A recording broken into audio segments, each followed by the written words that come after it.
안녕하세요. 매일 성경으로 말씀을 만나는 시간 주변부 묵상의 북악하늘교회 임명진 목사입니다.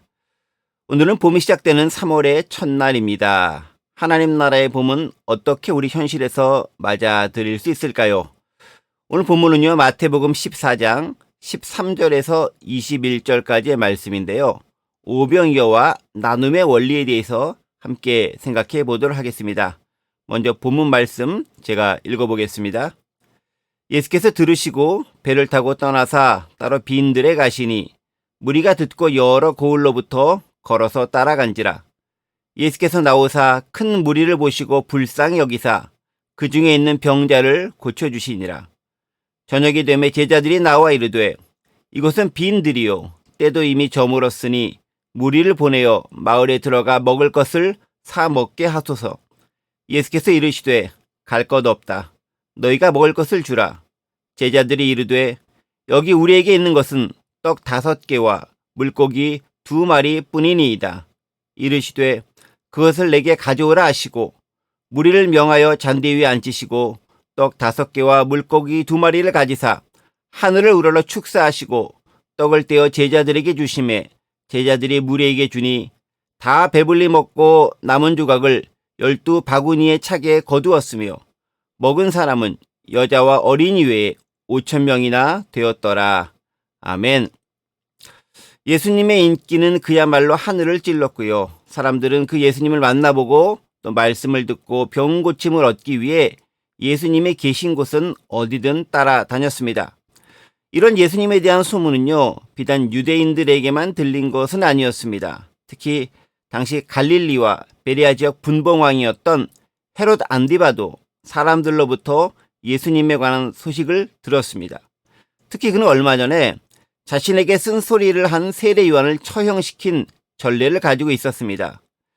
사실 헤롯 안디바는 여론이 무서워서 투옥된 세례 요한을 처형까지는 시키지 못하고 있었던 처지였습니다. 하지만 헤로디아의 야비한 계획에 의해 급기야 세례 요한을 죽이는 데까지 이르게 되었지요.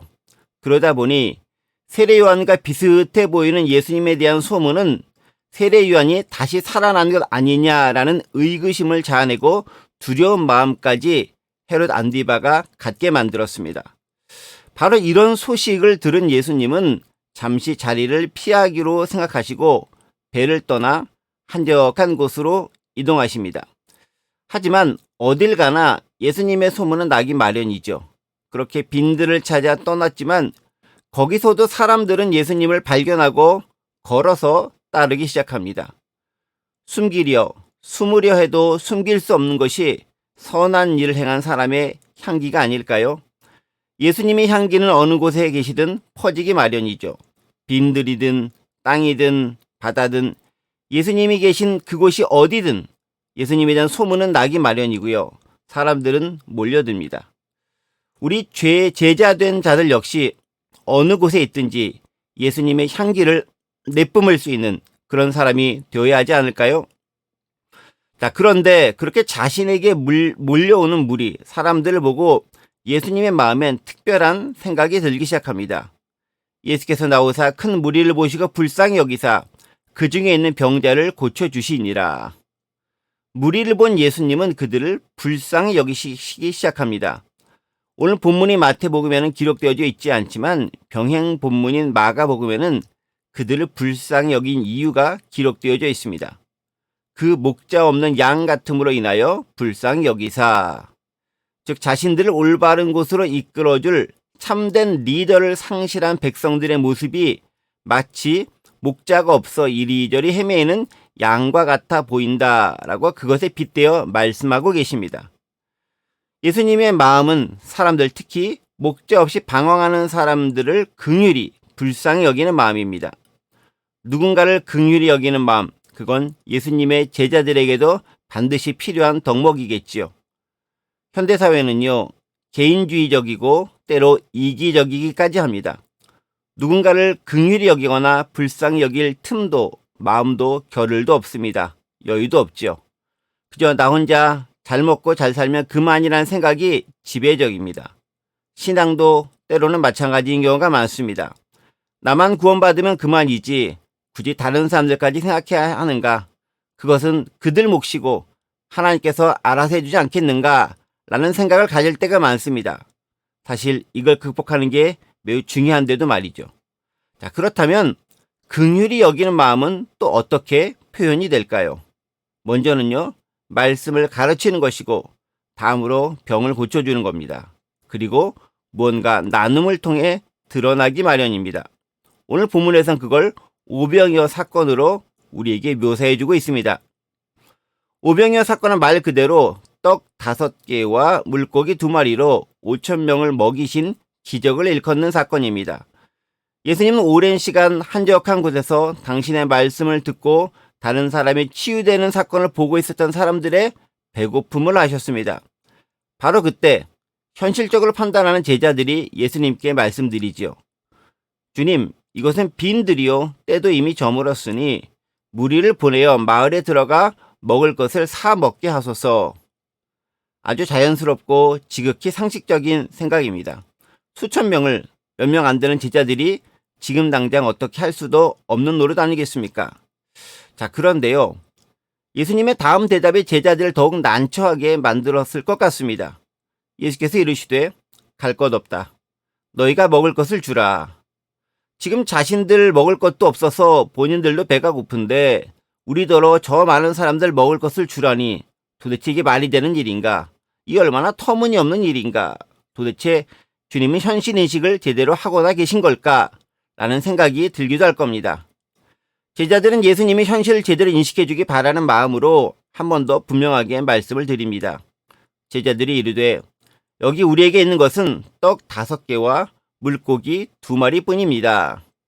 떡 5개와 물고기 2마리가 있다라는 표현은요, 실은 아무것도 가진 게 없다는 매우 부정적인 표현입니다. 게다가 그것마저도 제자들 것이 아닙니다. 그곳에 있었던 어떤 아이의 것입니다. 실제로 그렇죠. 제자들은 가진 게 거의 없습니다. 가진 게 없는데 무엇을 어떻게 수천 명의 사람들에게 나눠줄 수 있단 말입니까? 자, 그러자 예수님은 이렇게 말씀하시죠. 그것을 내게 가져오라. 그리고 무리를 명하여 잔대 위에 앉히시고 떡 5개와 물고기 2마리를 가지사 하늘을 우러러 축사하시고 떡을 떼어 제자들에게 나누어 주십니다. 기적은 여기서 발생했겠지요. 그게 제자들만 아는 기적인지 그곳에 있는 어떤 다른 사람들도 함께 목격한 기적인지는 모르겠지만 어쨌든 오병이어를 가지고 축사하시고 떼어 제자들에게 주는 그 순간 수천 명이 먹을 수 있는 끊이지 않는 양식으로 변했을 겁니다.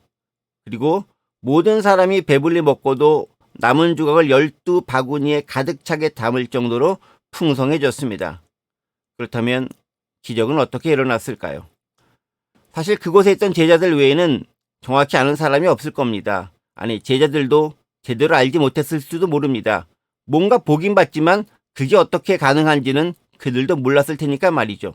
하지만 분명한 건 물고기 2마리와 떡 5개가 예수님의 손에 들리는 순간 기적은 일어났다는 사실입니다. 이 지점에서 3가지를 우리는 분명하게 기억해야 할 것 같습니다. 첫째는요, 예수님은 사람들 향해 불쌍히 여기는, 긍휼히 여기는 마음을 가지고 계셨다라는 점입니다. 그리고 그 긍휼히 여기는 마음이 사람들을 먹일 수 있는 기본 바탕이 된다는 점입니다.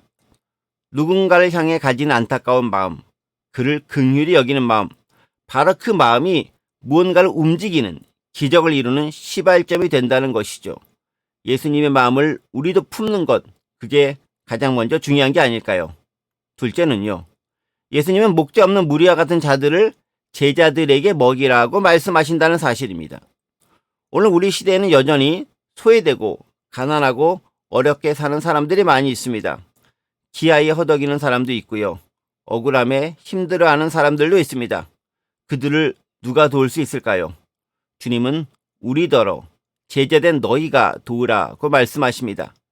하지만 우리는 온갖 현실적인 이유를 들이대면서 예수님께 항변할 것입니다. 상황을 핑계대고 시간과 여건의 열악함을 열거할 겁니다. 그리고 이는 매우 타당하고 근거 있는 변명일 수도 있습니다. 가진 게 없는데 도대체 무엇을 어떻게 돕는단 말일까요? 그래서 그냥 다들 알아서 해결할 수 있도록 놔두라 라고 말하기도 하고요. 또 하나님께서 그럼 직접 알아서 하세요 라는 마음으로 여기기도 합니다. 그렇지만 아니죠. 그럼에도 우리에게 필요한 건 그들에 대한 책임의식입니다. 그들을 도울 자는 다른 누구도 아닌 바로 우리를 통해서 가능하다는 사실을 인식하는 게 중요합니다. 세 번째는요. 그렇다면 어떻게 가능할까요? 내가 가진 우리에게 있는 정말 너무나 작아서 아무것도 아니라고 생각되는 바로 그것을 주님께 내어놓는 순간 기적은 거기서 일어나는 것이죠. 정확히 어떤 방식으로 증식되었는지 우리는 알지 못합니다. 시대와 환경과 상황에 따라 다양한 방식들이 있었을 겁니다. 그러나 순종하는 마음으로 예수님께 그것을 내어드릴 때 기적은 일어납니다. 가나 혼인잔치의 물이 포도주로 변하는 사건도요. 하인들이 순종함으로 물을 항아리에 붓고 그것을 사람들에 떠주는 순간 일어났을 겁니다. 방법은 예수님 안에서 다양하게 나타날 수 있고 발생할 수 있습니다. 우리에게 필요한 건 그저 순종하여 내 작은 걸 예수님께 내어드리는 결단과 용기, 바로 그것인 것이죠. 정리해 보겠습니다. 우리는 예수님도 아니고 초자연적인 어떤 존재도 아닙니다. 하지만 예수님 말씀에 의지하여 나누려는 그 자세가 기적을 이루고 아름다운 세상을 만드는 밑바탕이 된다는 점을 기억해야 합니다. 우리는 연약하고 힘이 없지만 주님은 강하시고 무한하신 창조주이십니다. 바로 우리가 그분의 손에 들리는 순간 멋진 일은 일어나고 기적은 발생합니다. 그건 믿음으로 순종하는 용기에서 비롯되는 행동일 것입니다. 함께 기도하겠습니다. 하나님 아버지, 사람들을 긍휼히 여기는 마음, 불쌍히 여기는 마음을 허락하여 주옵소서. 순종하여 내 작은 것을 주님께 먼저 드릴 수 있는 용기와 결단을 허락하여 주옵소서. 감사드리며 예수 그리스도의 이름으로 기도드립니다. 아멘. 오늘도 주님과 동행하는 하루 되시길 바랍니다. 샬롬.